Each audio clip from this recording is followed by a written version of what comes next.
마지막 소원으로 반려견을 만나길 원했던 사형수. 모두가 그의 감상적인 작별 인사라고만 생각했습니다. 하지만 그 충성스러운 진돗개의 목에는 3년간 숨겨진 비밀이 있었습니다. 사형 집행 5분 전 법원 앞에 갑자기 나타난 보리. 그 입에 물려있던 스마트워치가 모든 것을 바꾸어 놓았습니다. 죽음을 앞둔 남자의 마지막 소원이 단순한 이별의 순간이 아니었음을 아무도 알지 못했습니다. 스마트워치 비밀번호에 담긴 마지막 희망, 그리고 목줄 숫자가 가진 의미. 벤치 아래 숨겨진 그 증거는 과연 무엇이었을까요? 비가 내리는 서울의 밤거리는 차 헤드라이트와 네온 사인이 물에 번져 마치 꿈 같았어요. 민주는 창 밖을 응시하며 자신이 지금 하려는 일의 위험성을 다시 한번 생각했습니다. 가슴이 쿵쾅거렸어요. 택시 안은 너무 따뜻해서 식은땀이 등줄기를 타고 흘러내렸습니다. 민주는 국가정보원 사이버 수사대 출신 디지털 포렌식 전문가였어요. 복잡한 컴퓨터 속에서 범죄의 흔적을 찾아내는 일이 그의 특기였죠. 하지만 지금은 다른 임무가 있었습니다. 한미라 제약의 위장 취업해 불법 의약품 유통 증거를 찾아야 했어요. 택시에서 내린 민주는 한미라 제약 본사 건물을 올려다보았습니다. 유리와 강철로 만든 60층 고층 빌딩이 하늘을 찌를 듯 솟아 있었어요. 민준의 마음은 갑자기 움츠러들었습니다. 내가 과연 해낼 수 있을까? 면접장에 들어서자 긴장으로 손바닥에 땀이 촉촉히 배었어요. 하지만 민주는 이내 침착함을 되찾았습니다. 그는 자신의 실력을 믿었어요. 면접에서 민주는 빛났습니다. 디지털 보안 시스템에 대한 해박한 지식과 논리적인 사고력은 면접관들을 감탄하게 만들었어요. 일주일 후 한미라 제약 디지털 보안팀의 새 팀원이 되었습니다. 첫 출근 날 민주는 회사의 규모에 다시 한번 압도되었어요. 로비는 대리석으로 장식되어 있었고 직원들은 모두 비싼 정장을 입고 바쁘게 움직였습니다. 이게 다 불법 의약품 덕분이겠지. 민주는 속으로 생각했어요. 한미라 제약은 겉으로는 존경받는 회사였습니다. 신약 개발과 해외 수출로 유명했죠. 하지만 내부 고발자의 제보로 불법 의약품 유통 의혹이 제기되었어요. 저가 원료를 사용하면서 가격은 비싸게 받고 임상 실험 데이터를 조작했다는 의혹이었습니다. 민준의 임무는 이를 증명할 디지털 증거를 찾는 것이었어요. 회사 생활 2주째, 민준은 임지석 상무를 만났습니다. 임지석은 회사의 내부 고발자였어요. 두 사람은 회사 구내식당에서 처음 만났습니다. 임지석이 민준에게 먼저 다가왔어요. 그는 민준의 실력에 대해 들었다며 칭찬을 아끼지 않았습니다. 민준은 임지석의 시선에서 무언가 다른 것을 느꼈어요. 두려움과 결의가 섞인 눈빛이었습니다. 후에 임지석은 민준에게 진실을 말했어요. 그가 내부 고발자라는 사실을. 임지석은 회사의 불법 행위가 환자들의 생명을 위협한다는 사실을 알게 된 후 양심의 가책을 느꼈다고 했습니다. 그래서 증거를 수집하기 시작했어요. 민준과 임지석은 서로를 신뢰하게 되었습니다. 두 사람은 조심스럽게 증거를 모으기 시작했어요. 하지만 이런 활동은 항상 위험이 따랐습니다. 회사 내에서 서태윤 부사장의 눈과 귀를 피해야 했어요. 서태윤은 한미라 제약의 실질적인 권력자였습니다. 창업주의 아들로 냉혹하고 계산적인 성격으로 유명했어요. 그는 회사의 이익을 위해서라면 어떤 수단과 방법도 가리지 않았습니다. 직원들은 그를 두려워했어요. 복도에서 그를 마주치면 모두 고개를 숙였습니다. 어느 날 밤 민주는 회사 서버에 접속해 의심스러운 파일들을 발견했어요. 임상 실험 결과가 조작된 흔적이 있었습니다. 원본 데이터와 수정된 데이터가 모두 남아 있었어요. 심장이 빠르게 뛰었습니다.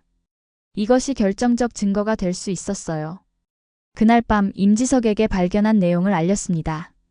임지석의 얼굴에 안도의 표정이 스쳤어요. 그는 민준에게 더 중요한 증거가 있다고 했습니다. 서태윤과 해외 불법 거래처 사이의 이메일과 계약서들이었어요.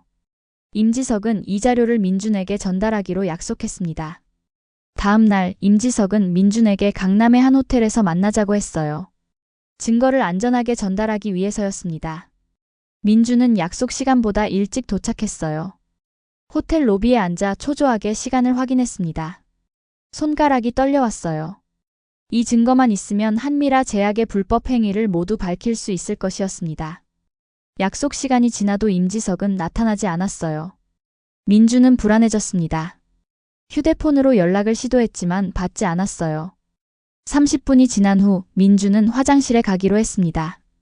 그리고 그곳에서 충격적인 광경을 목격했어요. 화장실 바닥에 임지석이 쓰러져 있었습니다. 흰 셔츠는 붉은 피로 물들어 있었어요. 민주는 그 자리에 얼어붙었습니다. 숨이 멎는 것 같았어요. 몸이 떨리기 시작했습니다. 그는 임지석에게 다가가 맥박을 확인했어요. 맥박이 없었습니다. 혼란 속에서 민주는 경찰에 신고했어요. 하지만 상황은 빠르게 악화되었습니다. 경찰이 도착했을 때 민주는 혐의자로 지목되었어요. CCTV에는 민준이 화장실에 들어가는 모습만 찍혀 있었고 다른 용의자는 보이지 않았습니다. 게다가 민준의 지문이 범행 현장에서 발견되었어요.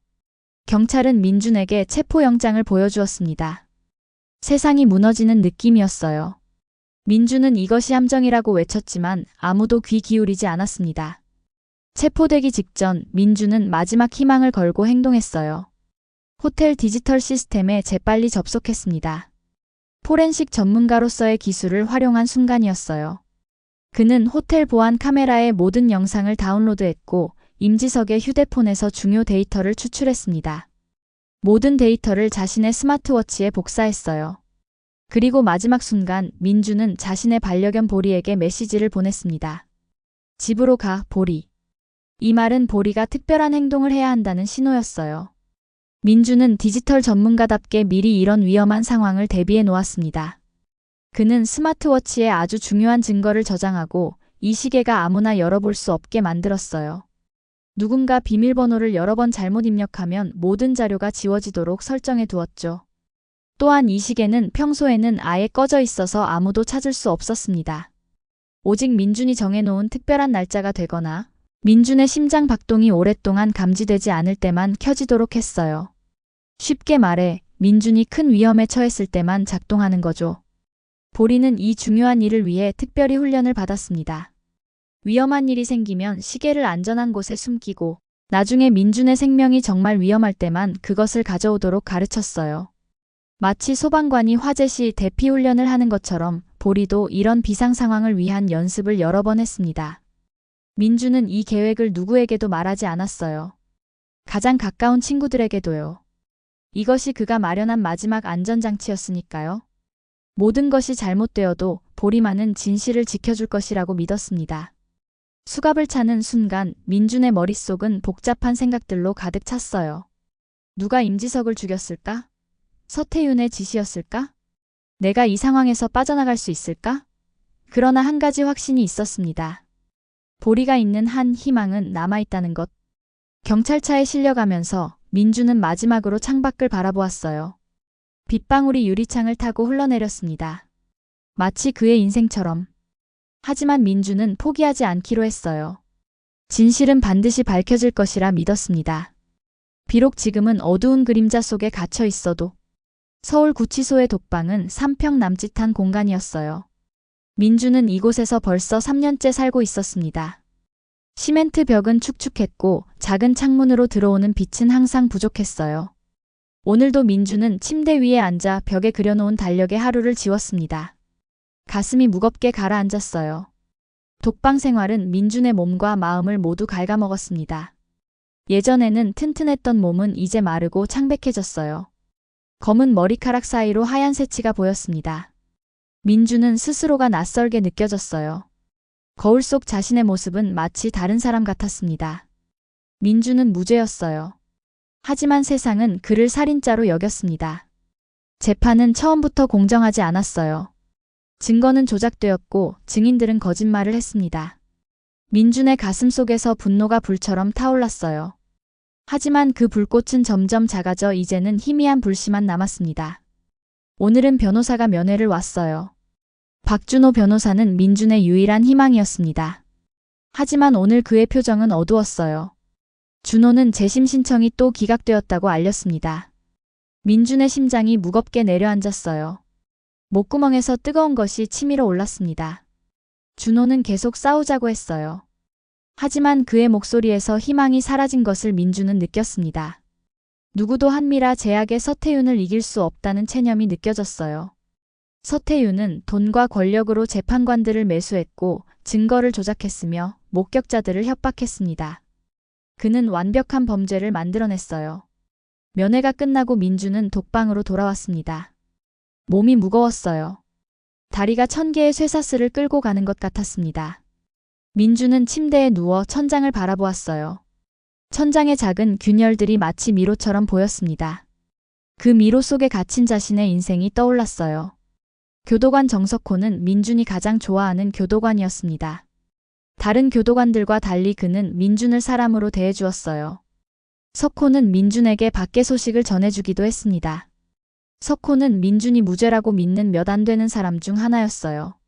어느 날 석호는 민준에게 흥미로운 소식을 전했습니다. 한미라 제약의 새로운 약 때문에 많은 환자들이 부작용을 겪고 있다는 뉴스였어요. 민준의 마음속에 작은 희망의 불씨가 타올랐습니다. 혹시 이것이 그의 무죄를 증명할 단서가 될 수 있을까요? 하지만 곧 그 희망은 사그라들었어요. 서태윤은 이미 언론까지 장악하고 있었습니다. 윤서연은 3년 동안 한 번도 빠짐없이 민준을 면회왔어요. 서연은 민준의 어린 시절 친구였습니다. 그녀는 민준의 무죄를 믿는 몇 안 되는 사람 중 하나였어요. 서연은 민준의 반려견 보리도 돌봐주고 있었습니다. 민준은 몇 번이고 서연에게 암시를 주려 했습니다. 보리와 관련된 이야기를 할 때마다 특별한 강조를 두었어요. 하지만 서태윤의 영향력이 너무 컸습니다. 모든 면회는 감시되었고 모든 대화는 녹음되었어요. 민준은 스마트워치와 증거에 대해 직접적으로 말하면 서태윤이 알아차릴까 두려웠습니다.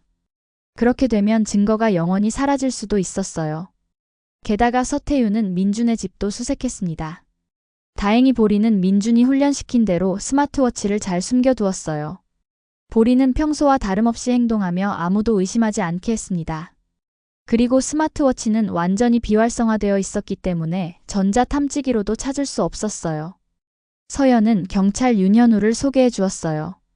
현우는 민준의 사건에 의문을 품고 비공식적으로 재조사를 하고 있었습니다.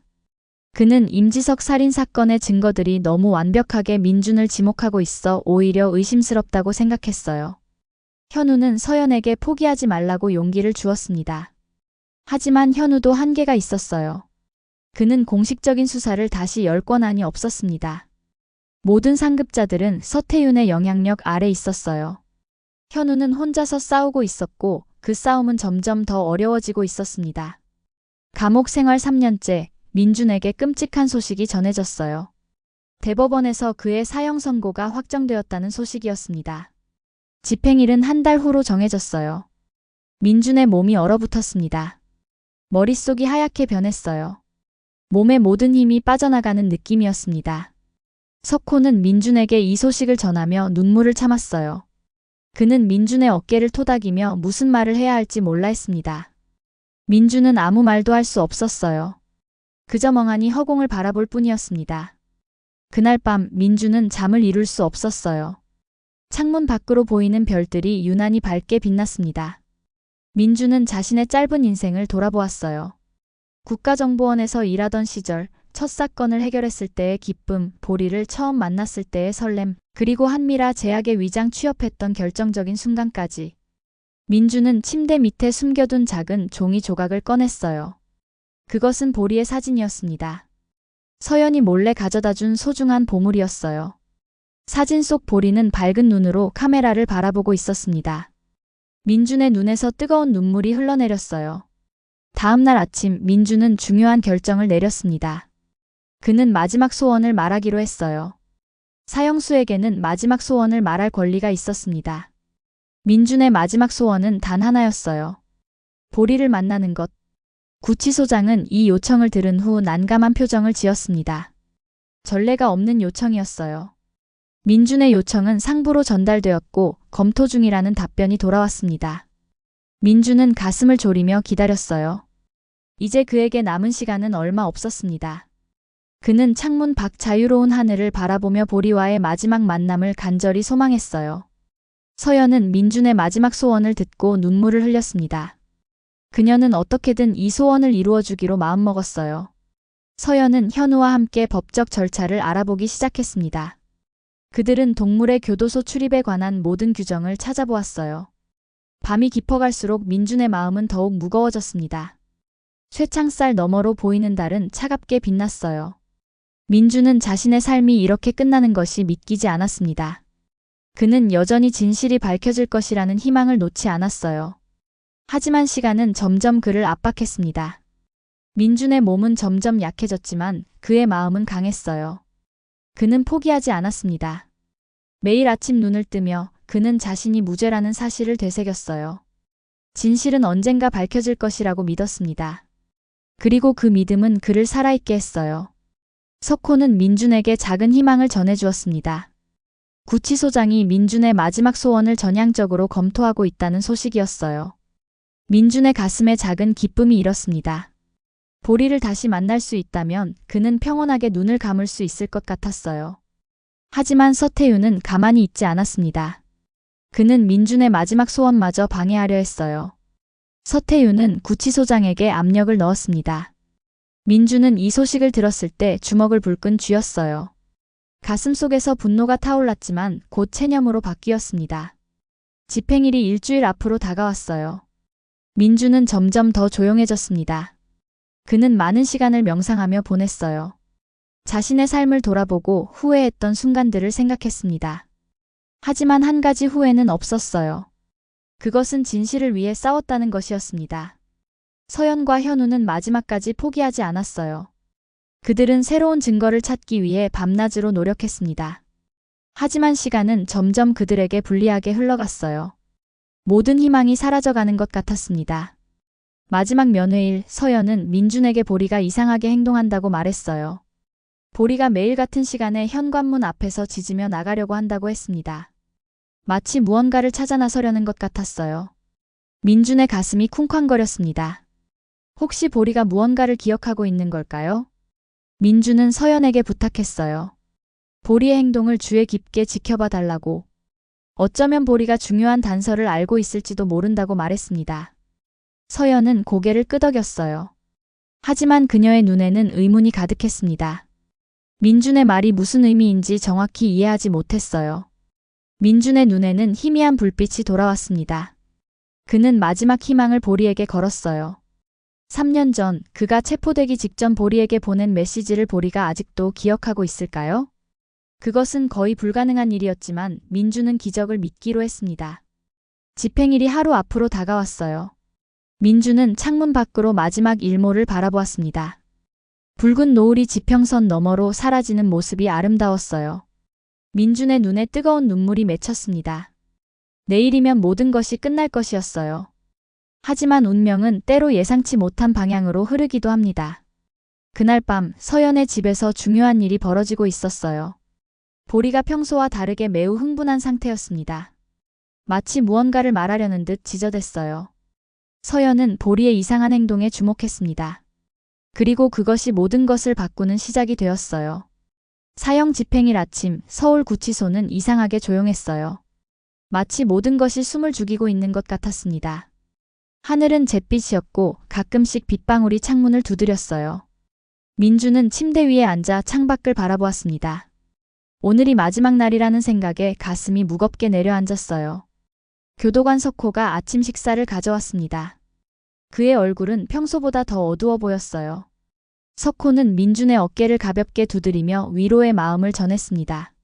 말은 없었지만 그 손길에서 진심이 느껴졌어요. 민준은 미소로 답했습니다. 입꼬리가 떨렸어요. 민준은 식사를 거의 하지 않았습니다. 목구멍이 막힌 듯한 느낌이었어요. 그저 물 한 잔을 마시는 것도 힘들었습니다.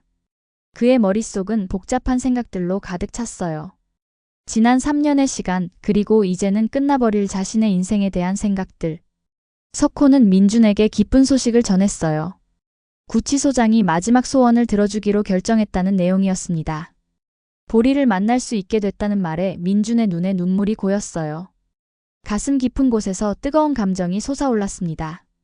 마지막으로 보리를 안아볼 수 있다는 생각에 민준의 입가에 작은 미소가 번졌어요. 한편 서연의 아파트에서는 긴박한 상황이 벌어지고 있었습니다. 아침 일찍 서연이 깨어났을 때 보리가 사라졌다는 것을 알게 되었어요. 현관문이 살짝 열려 있었습니다. 서연의 심장이 쿵쾅거렸어요. 어떻게 보리가 문을 열고 나갈 수 있었을까요? 서연은 당장 현우에게 연락했습니다. 현우는 바로 서연의 아파트로 달려왔어요. 그의 얼굴은 긴장으로 가득 찼습니다. 두 사람은 보리를 찾기 위한 계획을 세웠어요. 시간이 매우 촉박했습니다. 민준의 집행 시간은 정오로 예정되어 있었어요. 지금은 아침 8시였습니다. 불과 4시간 밖에 남지 않았어요. 서연과 현우는 보리가 사라진 이유에 대해 여러 가지 추측을 했습니다. 혹시 민준을 만나러 가려고 했던 걸까요? 아니면 무언가를 찾으러 간 걸까요? 서연은 갑자기 민준이 마지막 면회 때 했던 말이 생각났어요. 보리의 행동을 주의 깊게 지켜보라는 말이었습니다. 가슴이 쿵 내려앉았어요. 두 사람은 보리를 찾기 위해 집 주변을 수색하기 시작했습니다. 먼저 아파트 단지 내부를 살펴보았어요. 하지만 보리의 흔적은 보이지 않았습니다. 서연의 불안감은 점점 커져갔어요. 보리를 잃어버린 것도 슬픈데 민준의 마지막 소원마저 이루어주지 못할까봐 두려웠습니다.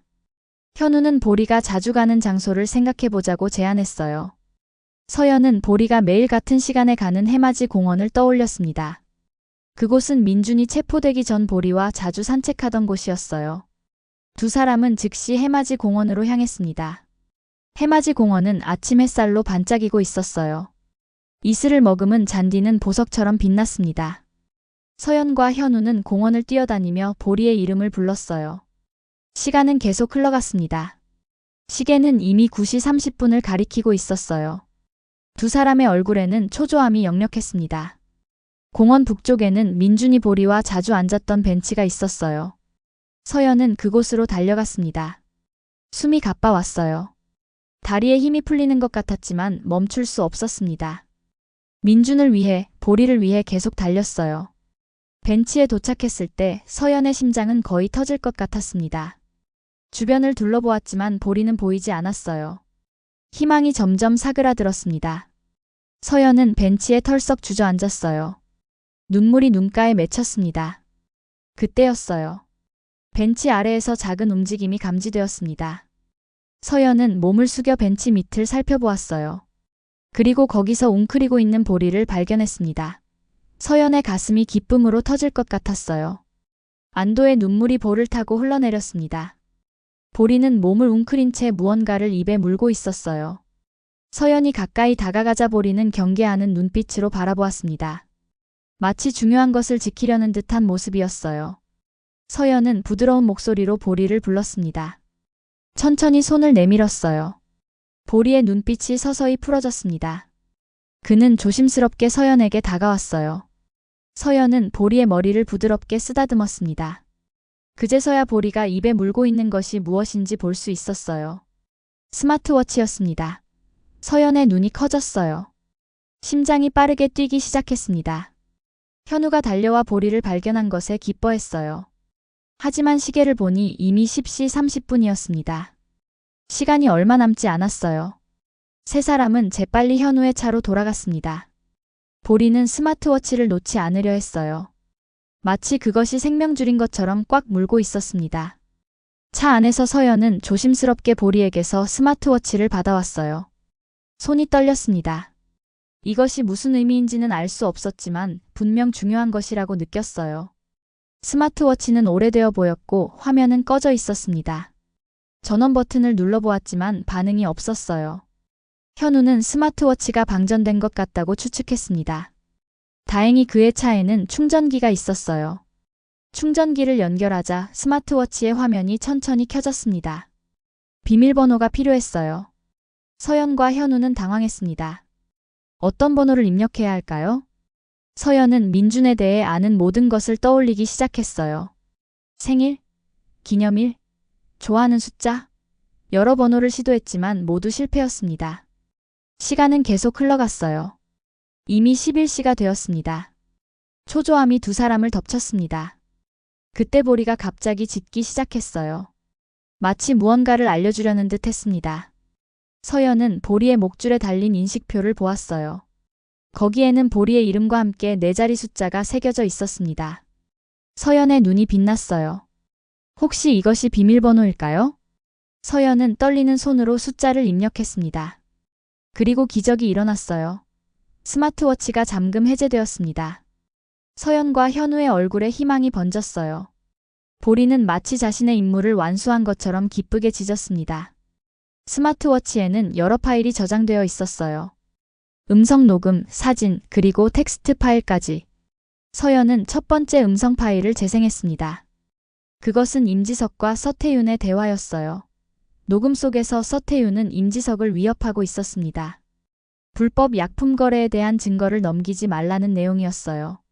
서연과 현우는 충격에 빠졌습니다. 다음 파일은 임지석의 살해 장면을 담고 있었어요. 서태윤이 직접 임지석을 찔렀고 그 증거를 민준에게 덮어씌우는 계획을 세우는 내용이었습니다. 모든 것이 계획적이었어요. 서연의 온몸에 소름이 돋았습니다. 민준은 정말 무죄였어요. 텍스트 파일에는 민준이 작성한 메모가 있었습니다. 그는 디지털 포렌식 전문가로서 모든 증거를 체계적으로 정리해 놓았어요. 한미라 제약의 불법 의약품 유통 증거, 임상실험 조작 데이터, 그리고 임지석 살인 사건의 진범이 서태윤이라는 결정적 증거까지. 스마트워치에는 또한 심박수와 위치 데이터도 저장되어 있었어요. 이 데이터는 살인 당시 민준이 호텔 로비에 있었음을 증명했습니다. 서태윤이 임지석을 죽이는 동안 민준은 로비에서 기다리고 있었던 거예요. 완벽한 알리바이였습니다. 서연과 현우는 서로를 바라보았어요. 눈에는 결의가 담겨 있었습니다. 지금 바로 이 증거를 검찰에 제출해야 했어요. 민준의 무죄를 증명할 수 있는 결정적인 증거였습니다. 하지만 시간이 매우 촉박했어요. 시계는 이미 11시 30분을 가리키고 있었습니다. 현우는 즉시 차를 출발시켰어요. 목적지는 서울구치소였습니다. 그는 경찰 무전기를 통해 동료들에게 연락했어요. 사형 집행을 중지시켜달라고 요청했습니다. 하지만 공식적인 증거 없이는 어려운 일이었어요. 현우는 최대한 빨리 달렸습니다. 서연은 스마트워치의 증거들을 자신의 휴대폰으로 백업했어요. 만약의 사태를 대비한 것이었습니다. 그녀의 손은 여전히 떨리고 있었어요. 민준을 구할 수 있을까 하는 불안감과 함께 그의 무죄를 증명할 수 있다는 희망이 교차했습니다. 보리는 차 뒷좌석에서 조용히 앉아 있었어요. 마치 모든 상황을 이해하고 있는 것처럼 침착해 보였습니다. 서연은 보리의 머리를 쓰다듬었어요.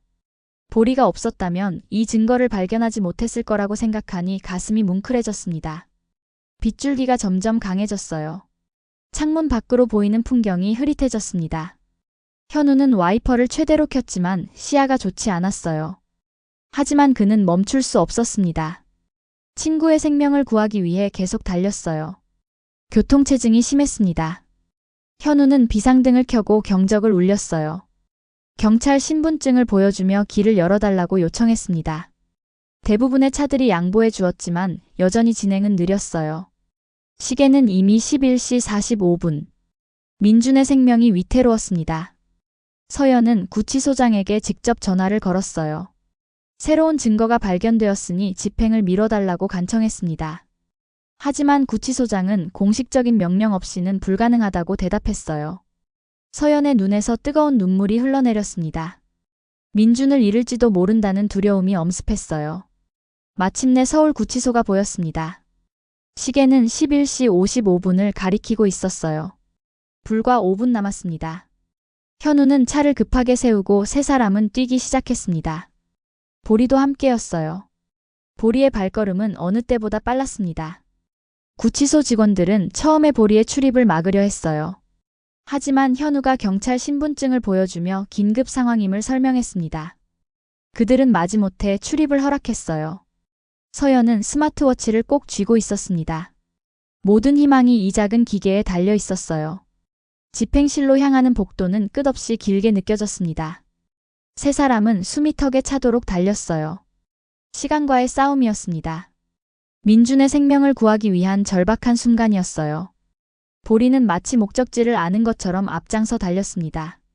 집행실 문 앞에 도착했을 때 시계는 정확히 12시를 가리키고 있었어요.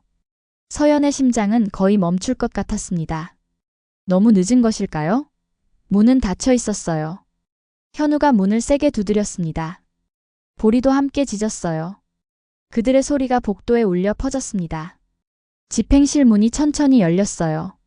서연의 심장은 거의 멈출 것 같았습니다. 시간이 느려지는 듯한 느낌이었어요. 문이 완전히 열리자 놀랍게도 민준이 아직 살아있는 모습이 보였습니다. 집행이 몇 분 지연되고 있었던 거예요. 서연의 눈에서 안도의 눈물이 흘러내렸습니다. 방 안에는 검은 양복을 입은 사람들이 여럿 있었어요. 구치소장과 검사 그리고 의사까지. 모두 서연과 현우 그리고 특히 보리를 보고 놀란 표정이었습니다. 민준은 특별한 의자에 앉아 있었어요. 그의 얼굴은 창백했고 눈에는 체념의 빛이 스며 있었습니다. 하지만 보리를 본 순간 그의 눈빛이 달라졌어요. 마치 불꽃이 다시 타오르는 것 같았습니다. 보리가 제일 먼저 반응했어요. 민준을 향해 달려가 그의 무릎에 앞발을 올렸습니다. 민준의 눈에서 뜨거운 눈물이 흘러내렸어요. 3년 만에 만난 보리를 껴안으며 민준의 어깨가 흔들렸습니다. 그 모습을 보는 모든 사람들의 마음이 뭉클해졌어요. 서연은 서둘러 스마트워치를 꺼냈습니다. 목소리가 떨렸어요. 이 안에 민준의 무죄를 증명할 결정적인 증거가 있다고 설명했습니다. 현우도 나서서 이것이 법적으로 매우 중요한 증거라고 강조했어요. 집행을 즉시 중단하고 증거를 검토해야 한다고 주장했습니다. 처음에 검사는 의심스러운 눈빛을 보냈어요. 하지만 서연이 스마트워치의 녹음 파일을 재생하자 방 안의 공기가 순식간에 바뀌었습니다. 서태윤의 목소리가 또렷하게 들렸어요. 그가 임지석을 죽이고 민준에게 누명을 씌우는 내용이었습니다. 검사의 얼굴이 창백해졌어요. 현우는 법적 절차를 설명했습니다. 새로운 증거가 발견되었으니 즉시 집행을 중지해야 한다고 주장했어요. 구치소장은 잠시 고민하는 표정을 지었지만 곧 고개를 끄덕였습니다.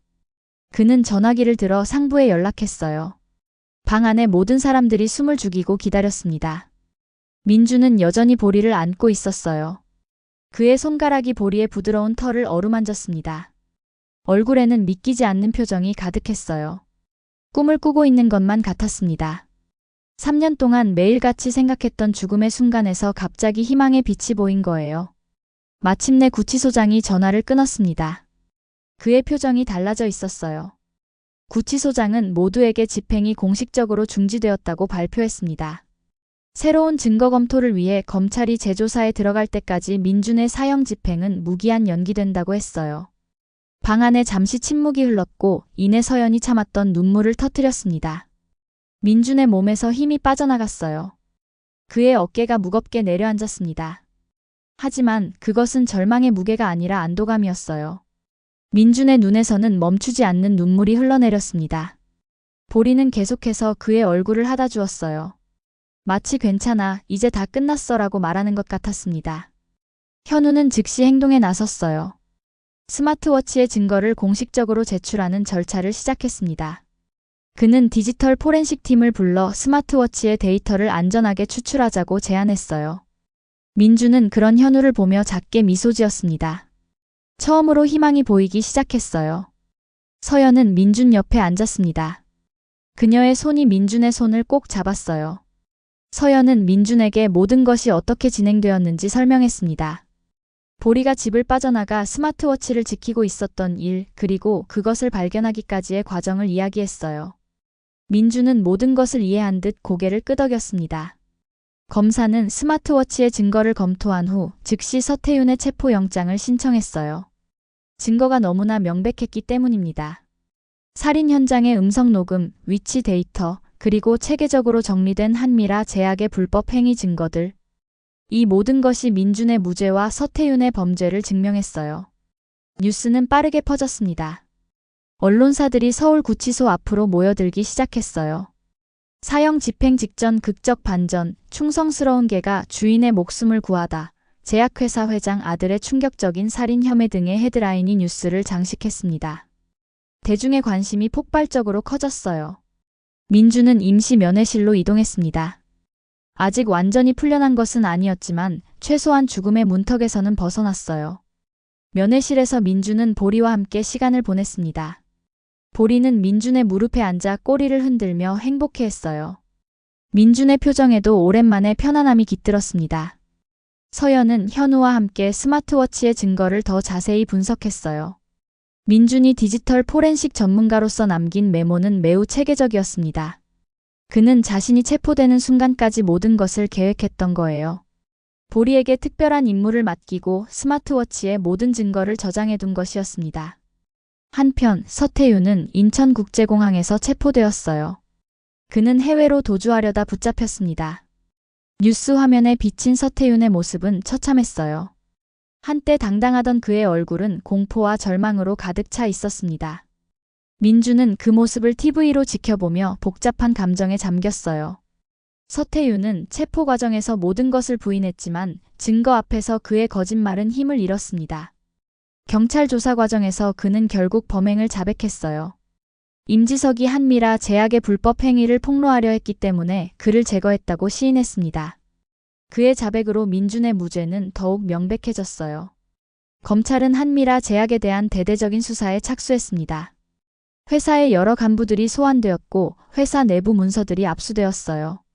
조사 결과 한미라 제약이 저가 원료를 사용하면서 비싼 값에 약을 팔았다는 사실이 드러났습니다. 또한 임상실험 데이터도 조작되었다는 것이 밝혀졌어요. 민준의 재심 준비가 시작되었습니다. 현우는 경찰 내에서 민준의 사건을 재조사하는 특별팀을 구성했어요. 모든 증거들이 다시 검토되었고 서태윤의 조작 과정도 낱낱이 밝혀졌습니다. 민준을 무죄로 만들기 위한 법적 절차가 본격적으로 시작된 거예요. 재심 신청이 승인되기까지는 약 2주가 걸렸습니다. 그동안 민준은 구치소에 머물렀지만 처우는 크게 개선되었어요. 독방에서 나와 더 넓은 방으로 옮겨졌고 면회 제한도 완화되었습니다. 서연과 보리는 거의 매일 민준을 찾았어요. 마침내 재심 첫 공판 날이 되었습니다. 법원은 언론과 시민들로 가득 찼어요. 민준의 사건은 전국적인 관심사가 되었기 때문입니다. 민준은 법정에 들어서며 깊게 숨을 들이마셨습니다. 3년 만에 처음으로 수갑 없이 법정에 선 거예요. 스마트워치의 증거는 법정에서 폭발적인 영향을 미쳤습니다.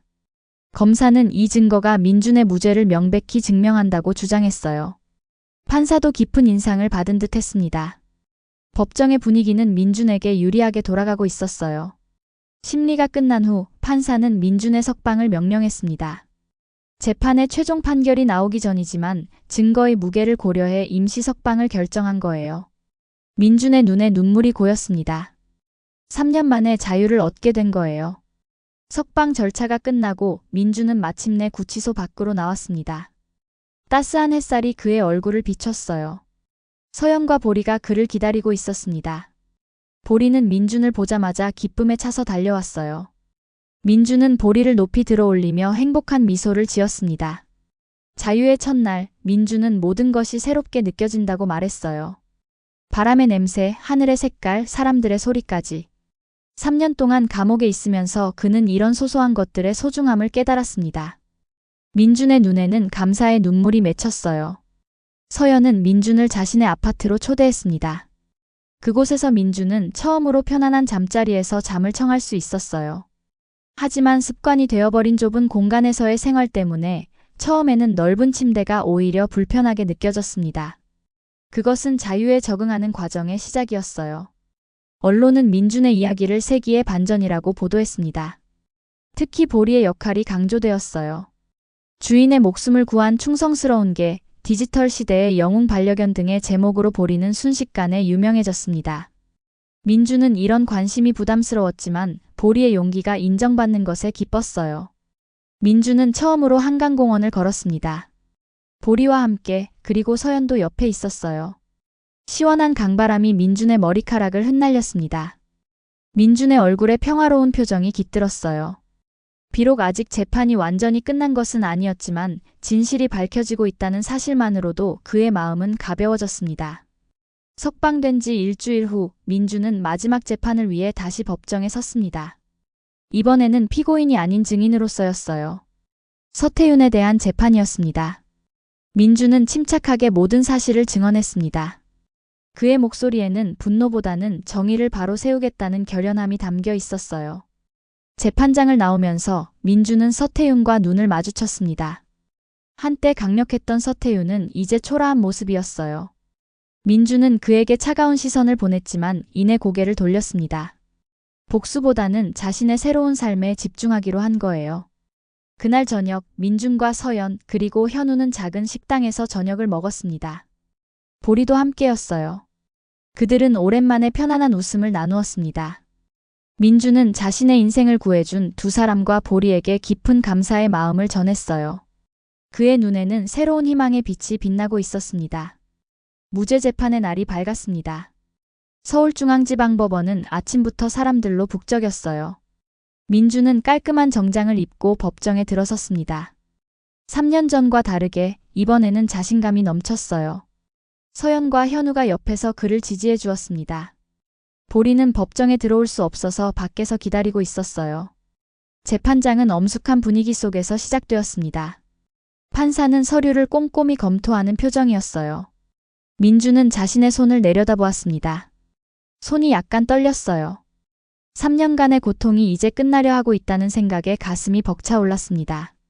검사는 스마트워치에서 발견된 증거들을 상세히 설명했어요.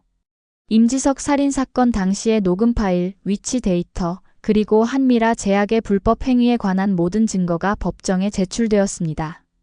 이 증거들이 어떻게 민준의 무죄를 증명하는지 명확하게 보여주었어요.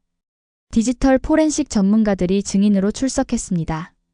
그들은 스마트워치의 데이터가 조작되지 않았음을 확인해 주었어요. 또한 그 데이터가 범행 당시 민준이 현장에 없었다는 사실을 증명한다고 설명했습니다. 전문가들의 증언은 매우 확실했어요. 서태윤의 범행을 함께했던 공범들도 증언대에 섰습니다. 그들은 서태윤의 지시로 증거를 조작하고 민준에게 누명을 씌웠다고 인정했어요. 돈과 권력으로 사법 시스템을 왜곡했던 모든 과정이 밝혀졌습니다. 법정은 충격에 빠졌어요. 재판은 6시간 동안 계속되었습니다.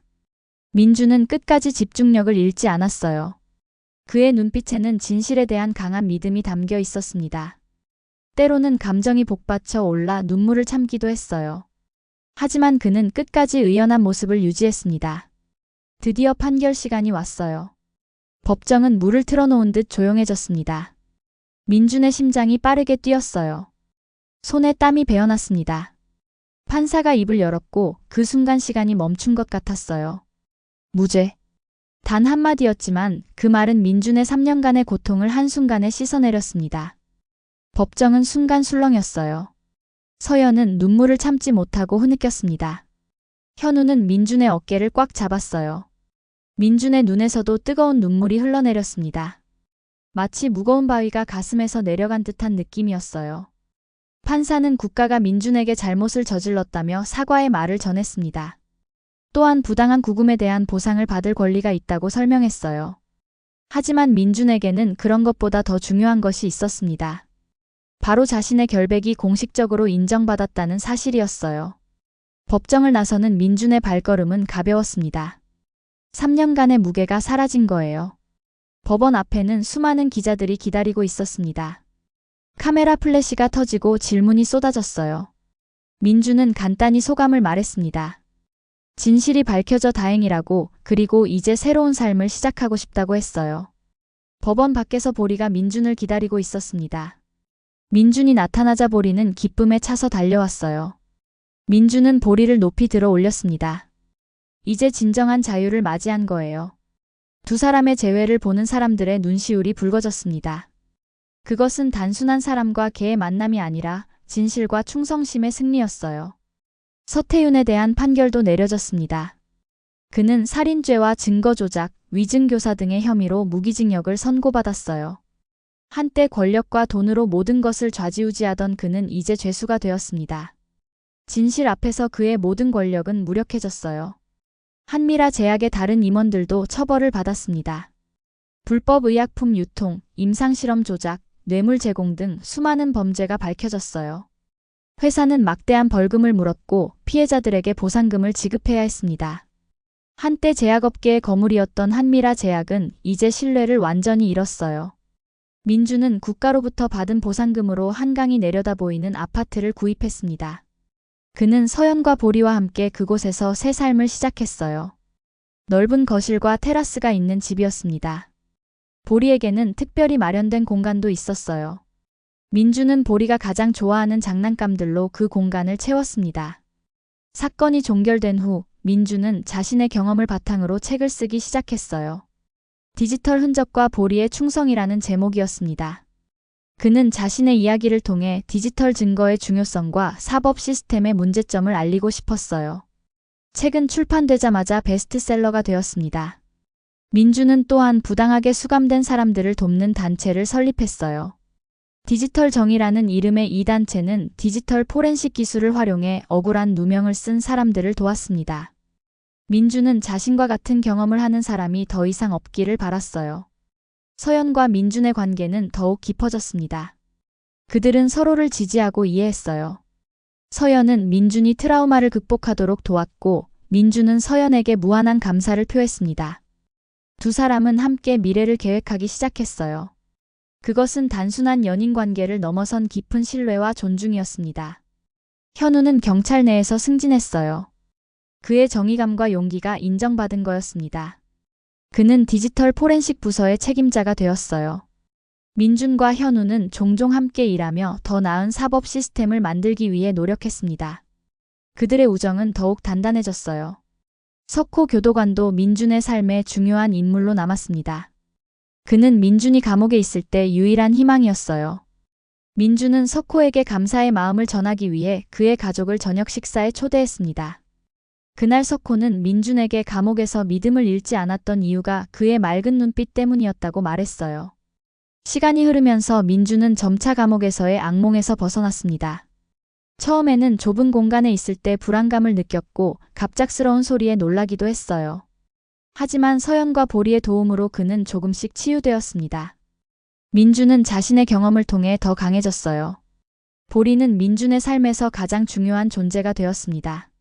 민준은 매일 아침 보리와 함께 한강을 산책했어요.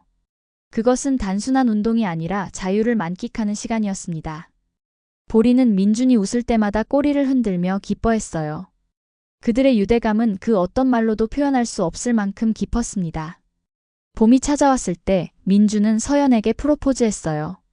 그는 한강공원의 벚꽃 아래에서 반지를 꺼냈습니다. 서연의 눈에 눈물이 고였어요. 그녀는 기쁘게 수락했습니다.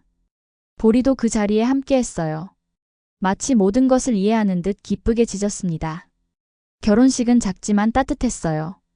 가장 가까운 사람들만 초대했습니다. 민준의 부모님, 서연의 가족, 현우와 그의 아내, 그리고 석호와 그의 가족까지.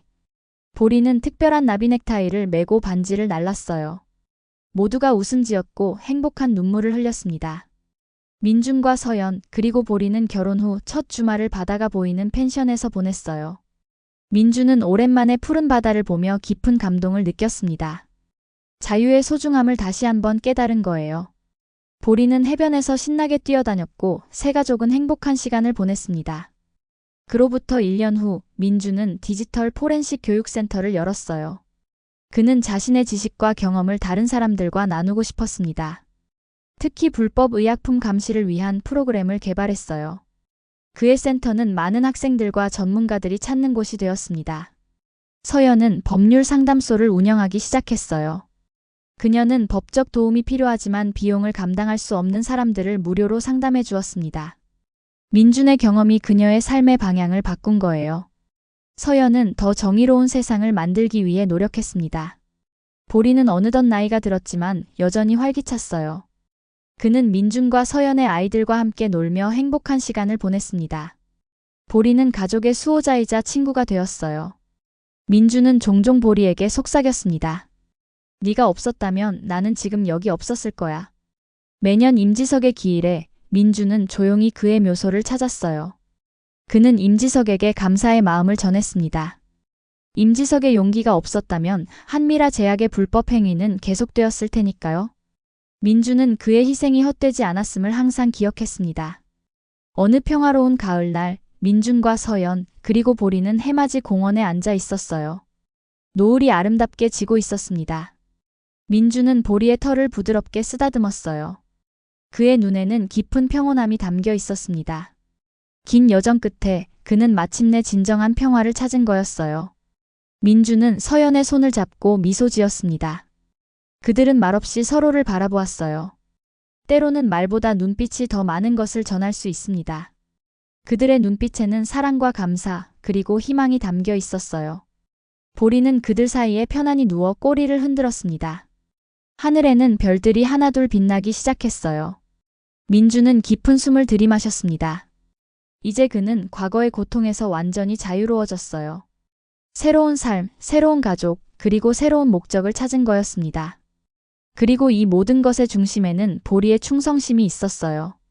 고마워, 보리. 민주는 마음속으로 말했습니다. 보리는 마치 그 말을 들은 듯 민준을 바라보았어요. 그의 눈빛은 여전히 처음 만났을 때처럼 맑고 충성스러웠습니다. 인간과 동물 사이의 특별한 유대감, 그것이 민준의 삶을 구한 거였어요. 밤하늘의 별들은 새 가족을 조용히 지켜보았습니다. 그들의 이야기는 끝이 아닌 새로운 시작이었어요.